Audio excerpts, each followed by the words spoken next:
Tahun 2002, malam di kampung Cikundul selalu datang terlalu cepat. Jalanan tanah yang membelah rumah-rumah panggung akan tenggelam dalam gelap meski jam baru menunjukkan pukul 7. Lampu jalan hanya ada 2, itu pun sering redup seakan kelelahan melawan malam. Hanya satu tempat yang tetap hidup setelah matahari tenggelam. Sebuah pos ronda kecil dari papan dan bambu yang berdiri di antara 2 pohon mangga tua. Pos itu pernah jadi pusat keterjagaan kampung, tempat warga bergantian berjaga sambil berbincang, menjerang teh, atau mengocok dadu kecil untuk membunuh kantuk. Namun, beberapa tahun terakhir, terutama setelah kejadian yang warga sebut malam hilang suara, pos ronda itu jarang disentuh. Tidak ada yang meninggal malam itu, tidak ada jasad, tidak ada kekerasan. Yang terjadi justru sebaliknya, 5 orang penjaga ronda tiba-tiba kehilangan kemampuan bicara. Bisu total selama 3 hari, lalu pulih seolah tidak ada apa-apa. Mereka tidak pernah mau menceritakan apa yang terjadi, tidak peduli seberapa keras warga mendesak. Hanya satu hal yang mereka sepakati, jangan menyalakan cahaya ke ladang. Sayangnya, generasi muda menganggap itu hanya cerita orang-orang tua yang terlalu percaya hal goib. Maka malam ini, 3 pemuda mendapat giliran jaga di pos itu. Raka, Seno, dan Wendy. Mereka berangkat dengan santai, menganggap ronda hanyalah formalitas agar nama mereka tidak dicatat sebagai pemuda malas. Rata tiba paling dulu. Ia menaruh radio kecil di sudut meja. Radio itu butut, antenanya bengkok, dan volumenya hanya punya 2 pilihan, terlalu pelan atau memekakkan telinga. Ia memutar knop sampai terdengar suara dangdut samar-samar. Lumayan, gumamnya, mencoba mencairkan suasana. Tak lama kemudian, Seno datang sambil membawa senter besar warisan ayahnya. Senter itu terbuat dari logam, berat, dan suara kliknya selalu membuat bulu kuduk berdiri. Raka, sapanya sambil menyimpan senter di meja. Angin dingin banget ya? Raka hanya mengangguk. Sejak tadi kulit tangannya berdiri, tapi bukan karena dingin. Tak lama kemudian, Wendy muncul sambil menenteng termos teh dan segulung kerupuk. Napasnya tersengal-sengal. "Kalian gak ngerasa aneh?" katanya begitu duduk. "Aneh apa?" tanya Seno. Jalan dari gang belakang sepi banget. Bahkan suara TV juga nggak ada, anjing pun nggak ada yang gonggong. Raka baru sadar, biasanya kampung tidak pernah benar-benar sepi. Selalu ada suara TV, motor terlambat pulang, atau paling minim, suara radio tua dari rumah Pak Salim. Tapi malam ini sunyi, sunyi total. Sunyi yang justru membuat suara-suara kecil terdengar jelas, seperti gesekan daun, detak jarum jam, atau bahkan tarikan napas sendiri. Wendy mengusap tengkuknya. "Serius, perasaan gue nggak enak." Seno menertawakan untuk menutupi kegelisahannya. "Baru datang udah Pak Arno, ayo bikin teh dulu." Mereka menuang teh. Uap hangat sedikit mengusir rasa dingin, tapi tidak dengan rasa gelisah yang justru semakin jelas merayap. Hampir setengah jam mereka berbincang. Topik beralih dari gosip kampung ke bola hingga rencana pesta 17-an. Suara radio yang berderak statis terdengar seperti napas berat seseorang. Saat Raka hendak menambahkan gula ke teh, ia berhenti. "Dengar," katanya pelan. Seno dan Wendy ikut diam. Sunyi. Namun di balik sunyi itu, ada sesuatu. Gesek, gesek, gesek. Sebuah langkah pelan, seperti sandal diseret di tanah berbatu. Suara itu datang dari arah gang kecil di samping pos ronda. Gang itu hanya diterangi cahaya bulan yang ditelan pepohonan. Seno berdiri refleks, meraih senternya. "Siapa itu? Ada ronda keliling lain?" Tidak ada jawaban. Hanya suara langkah itu yang mendekat. Pelan, teratur, bukan langkah orang kesakitan atau mabuk. tetapi langkah seseorang atau sesuatu yang tahu kemana ia hendak pergi. Raka menelan ludah. "Nok, matiin aja, jangan disorot." "Kenapa?" "Gue nggak tahu, tapi perasaan gue nggak enak." Tapi rasa penasaran mengalahkan rasa takut. Seno menghidupkan senter. Suara kliknya menggema di kampung yang terlalu senyap. Cahaya menembus kegelapan gang kecil, menyapu ilalang, tanah, hingga pagar rumah tua yang setengah roboh. Tidak ada siapa-siapa. Namun suara langkah itu tetap terdengar. Gesek, gesek, gesek. Padahal tidak ada tubuh yang menapak. Aneh banget. Seno mundur satu langkah. Raka menunjuk ke tanah. "No, lihat bayangannya." Benar, di tanah berpasir yang disinari senter, ada bayangan panjang seperti bayangan tubuh seseorang yang sedang berdiri. Tapi tidak ada pemilik bayangannya. Tidak ada orangnya. Hanya bentuk gelap memanjang, jelas dan tegap, seolah berdiri di tempat yang seharusnya kosong. Wendy menutup mulutnya dengan tangan. "Matikan, matikan!" Seno segera mematikan senter. Mereka bertiga terdiam. Namun begitu cahaya hilang, ada udara seakan bernapas lebih cepat. Dan suara langkah itu berhenti. Benar-benar berhenti. Yang terdengar kini hanyalah detak jantung mereka sendiri. Tiba-tiba, dari dalam pos ronda, tok, tok, tok, 3 ketukan pelan. Mereka semua membeku. Tidak mungkin ada orang di dalam pos. Mereka bertiga sedang berada di luarnya. Tok, tok. Sakit rasanya mendengarnya. Seperti ada sesuatu di balik papan tipis itu yang tengah menunggu untuk diperhatikan. Wendy tersengal. "Rah, itu dari dalam kan?" Raka mengangguk pelan tanpa mengalihkan pandangan dari pos.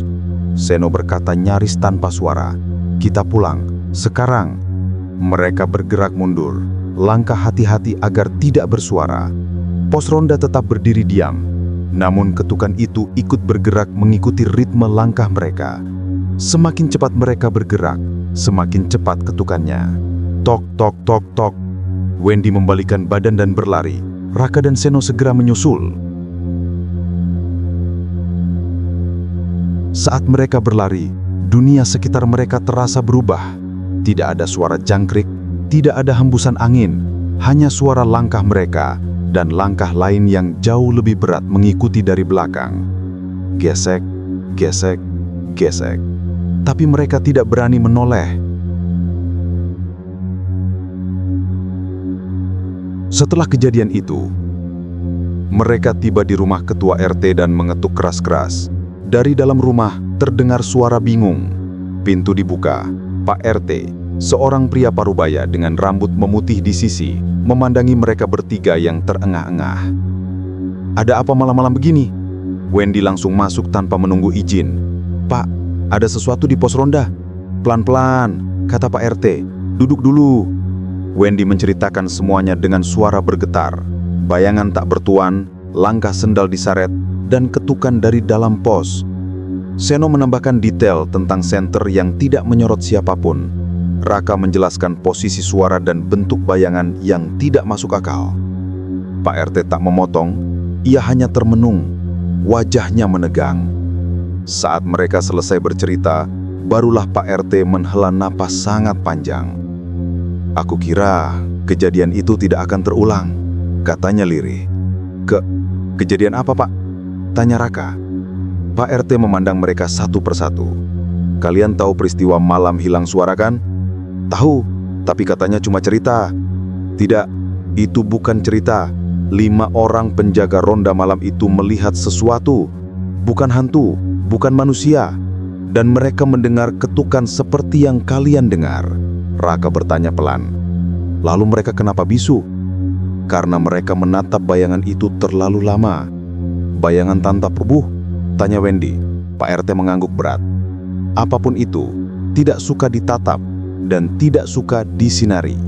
Seno memandang senternya sendiri dengan wajah ngeri. Pak RT melanjutkan. "Warga lama selalu bilang, jangan pernah menyorotkan cahaya ke arah ladang di malam hari. Kalaupun kalian mendengar suara langkah, biarkan saja, jangan mencari sumbernya." Raka memijat pelipisnya. "Pak, itu apa sebenarnya?" Pak RT menggelengkan kepala. "Tidak ada yang tahu, tapi sejak dulu yang muncul hanya bayangan, sesuatu yang tidak memiliki wujud, tidak punya rupa, tidak meninggalkan bekas, tapi nyata." Tidak ada yang bicara. Malam terasa panjang sekali.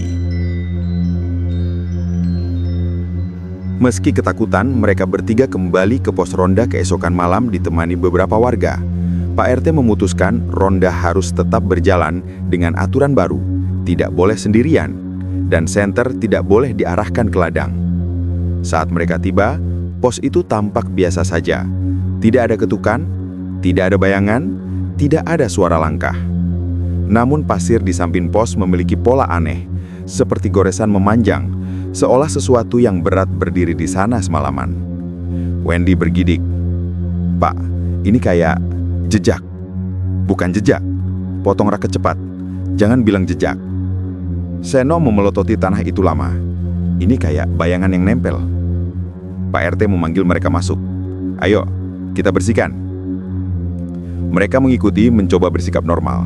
Meski begitu, setiap kali ada bunyi ketukan kecil dari bambu pos yang dipukul angin, ketiganya spontan menoleh dengan napas menahan. Hari berganti ke hari. Kampung kembali normal. Tidak ada penampakan, tidak ada suara langkah. Namun warga mulai memperhatikan satu hal. Setiap malam, pos ronda selalu terdengar tok, tok, tok. Sangat pelan. Tidak keras. Tidak mengancam. Hanya ketukan ritmis yang seolah memastikan keberadaan seseorang atau sesuatu. Wendy bergidik. "Pak, ini kayak jejak." "Bukan jejak. Potong raket cepat. Jangan bilang jejak." Seno memelototi tanah itu lama. "Ini kayak bayangan yang nempel." Pak RT memanggil mereka masuk. "Ayo, kita bersihkan." Mereka mengikuti, mencoba bersikap normal. Meski begitu, setiap kali ada bunyi ketukan kecil dari bambu pos yang dipukul angin, ketiganya spontan menoleh dengan napas menahan. Hari berganti ke hari. Kampung kembali normal. Tidak ada penampakan, tidak ada suara langkah.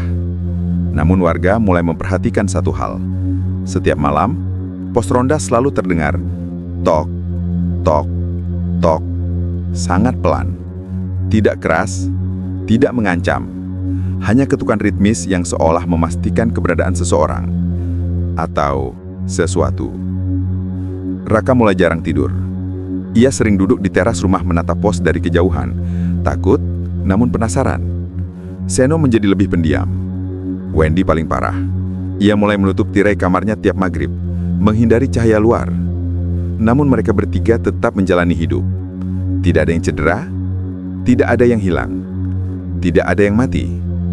Hanya ada ketidaktentraman kecil yang terus mengikuti. Seperti saat Raka pulang malam-malam setelah beli mie instan. Saat ia berjalan di jalanan tanah, ia mendengar langkah orang lain di sampingnya. Tidak cepat, tidak lambat. Seirama. Gesek, gesek. Ia tahu itu bukan langkahnya sendiri. Ia tahu itu bukan hewan. Itu adalah langkah yang sama seperti malam itu. Ia tidak menoleh. Ia terus mempercepat langkah. Dan langkah itu ikut mempercepat. Raka terus berjalan tanpa menoleh sampai tiba di rumah. Begitu masuk dan menutup pintu, langkah itu berhenti. Terkadang ia merasa seseorang berdiri di luar pintu. Tidak mengetuk, tidak bersuara. Hanya berdiri. Wendy pun mengalami hal serupa. Saat ia membuka jendela malam-malam untuk menutup tirai, ia melihat bayangan di tanah halaman rumahnya. Tapi, tidak ada apapun yang berdiri di sana. Ia menutup tirai dengan keras dan tidak keluar kamar sampai pagi. Seno beberapa kali mendengar ketukan pelan di dinding belakang rumahnya. Ketukan yang berhenti jika ia berusaha melihat sumbernya. Tidak ada satupun dari mereka yang berani bercerita pada keluarga. Karena mereka tahu, bayangan itu bukan ingin mencelakai, bukan juga ingin menakut-nakuti. Ia hanya ada.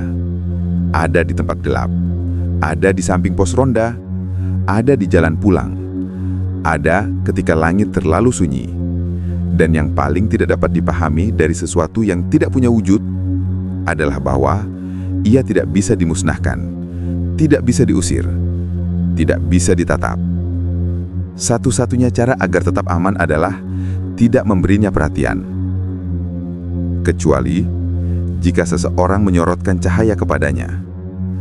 Karena saat itu, saat bayangan itu terlihat tanpa wujud, itu berarti ia sedang memperhatikan balik. Dan yang diperhatikan tidak akan pernah melupakannya.